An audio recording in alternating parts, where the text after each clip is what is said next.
Another day, another generator mga ka-Best Buys. And for today's video, tayo ay magpapadala ng ating Philking 4200 inverter silent generator sa iba't ibang lugar dito sa Pilipinas. Pero bagong lahat mga ka-Best Buys, kung kayo po ay bago sa aming channel, kung maaari lamang po, i-subscribe ang aming YouTube, bisitahin ang aming Facebook and TikTok account. And without further ado, tara mga ka-Best Buys at i-vlog na natin yung ating tatlong unit ng Philking 4200 inverter silent generators fully automatic. Kahit na walang bagyo, meron po tayo mga power interruption kung saan nangangailangan tayo ng backup power, lalo na kung meron tayong mga mini-maintain na equipment at appliances na dapat hindi nawawala ng kuryente, tulad na lang ng ating mga aerators, mga frozen goods, mga emergency medical equipment na nangangailangan ng immediate na power supply. Kapag yung inyong mga kapamilya ay bata, matanda, at mga buntis. Guys, ito po yung ating mga Philking 4200 inverter silent generators ay kaya nang mag-power up ng ating mga appliances sa ating bahay, tulad ng aircon, ref, TV, electric fan, ilaw, electric motor, wifi, charging ng cellphone. Kaya almost lahat kayang-kaya na nitong gawin. Sa kanyang rated power na 3,800 at max power na 4,200, talagang hindi ka na mabibitin sa performance ng ating generator. Idagdag mo pa dyan yung kanyang inverter kung saan nagbibigay ng napakagandang sine wave para sa proteksyon ng inyong mga appliances. Yung noise level nga pala nito, according to the factory, 62 decibel lang sa 7 meters distance. Ang tunog ng mga ka-Best Buys ay para lang normal na pag-uusap ng dalawang tao. Kaya naman, hindi nakakahiya na gamitin yung ating generator kahit anong oras ng araw at gabi. Titestingin natin yung ating mga generators na ipapadala sa iba't ibang lugar dito sa Pilipinas para hindi tayo makapagpadala ng mga defective. Unahin na natin yung ating kliyente mula sa Bacolod City kay Sir Romel E. Romero, Philking 4200, fully automatic. Ito naman po kay Sir Phil, care of Ma'am Jessica Trajico, dyan naman sa Ayala, Zamboanga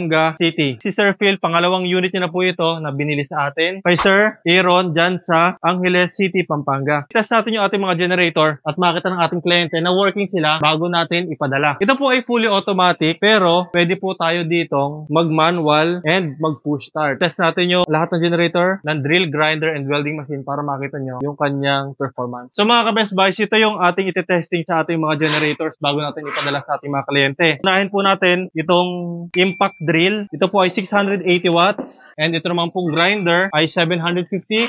Ito naman pong welding machine natin, yung ating Inco, 200 amperes. Pero ang gagamitin lang po natin dito is 150 to 160 ampere lang. Yung ating generator mga ka-Best Buys ay 17.2 ampere yung kanyang rated capacity. Madami na po kasi nag-request sa atin ngayon na gumamit daw ng load, wag lang yung ilaw kasi ang akala nila ilaw lang yung kaya pagganahan ng ating generator. Start nga natin yung ating generator. Gamitan muna natin itong plug. Okay. Buhayin natin siya. Dapat naka-on dito sa taas. And then, dito, set natin sa economy off para mataas kaagad yung kanyang RPM. I-on natin tong gas niya. Ang maganda dito mga ka-Best Buy sa generator na to, hindi na kayo mag-choke dahil push button lang siya. Wala nang choking tulad ng remote control. Wala itong remote pero push start lang siya.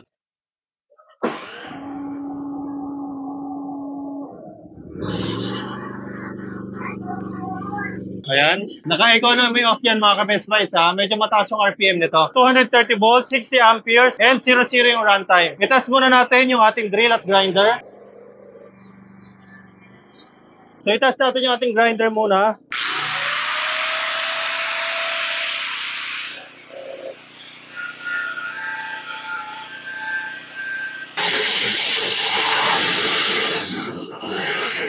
Drill at saka grinder. Yan. Okay, working siya. I-test natin yung welding sa 150. Ayan na.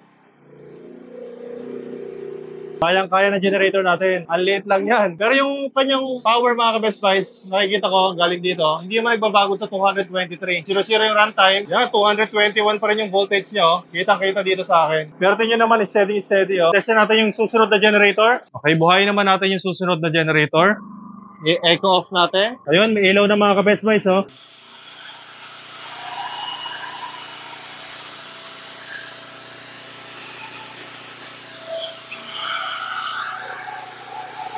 Welding machine, 151 settings.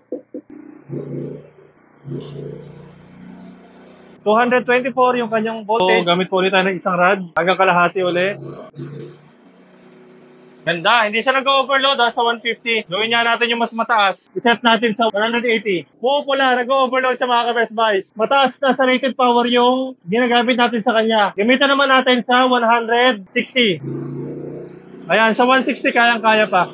So, patayin uli natin yung ating generator. Ito pong 4,200 natin mga ka-Best Buys, may automatic function basta meron kang ATS. Kapag naman wala kang ATS, magmamanual na starting ka lang dito sa generator, dito sa ating push start. Meron ka ring option, i-start yung generator sa pamamagitan ng manual starting. Ikas na natin yung huli, papadala natin kay Sir Aaron dyan sa Angeles City, Pampanga. Unahin muna natin itong grinder. Ayan. Then,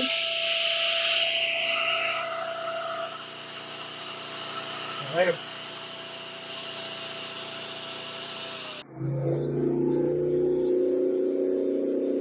Gawin natin 170.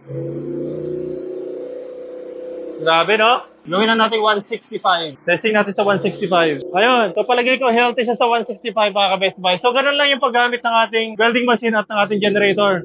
Dapat nakikita natin doon kung ano lang talaga yung kaya niyang capacity. So, kapag nag-overload, dapat babaan natin ng konti. Kapag naman hindi siya nag-overload, ibig sabihin, okay na yun. Pwede na yun doon sa status na yun. Pack up na natin ito. So, natest na natin yung tatlong unit natin na ipapadala sa iba't ibang kliyente natin. Alam niyo mga ka-Best Buys, yung generator ko na to, ito lang yung bumuo dito sa bahay ko nung wala pa akong kuryente dito. Dahil nga, kailangan na namin mag-start right on. Kailangan namin ng generator para makapag-welding works, mag-drill, mag-grinder, sa kung ano pang mga kailangang gamitan ng mga power tools dito sa aking bahay. Fortunately, hanggang ngayon, yung unit na ginamit ko dito is still working. Nasa 400 plus na yung kanyang running time. Wala pa akong nagiging maintenance doon, kundi mga change oil lang at carburetor cleaning. Isa pa sa magandang features ng ating generator na ito mga ka-Best Buys, meron din siyang handlebar dito sa likod. At dahil dyan, nagiging portable siya. Madali siyang bitbitin kahit babae pa yung magdala sa kanya. So mga ka-Best Buys, kapag dito natin hinawakan yung ating generator, ay parang nagbubuhat lang tayo ng 10 to 15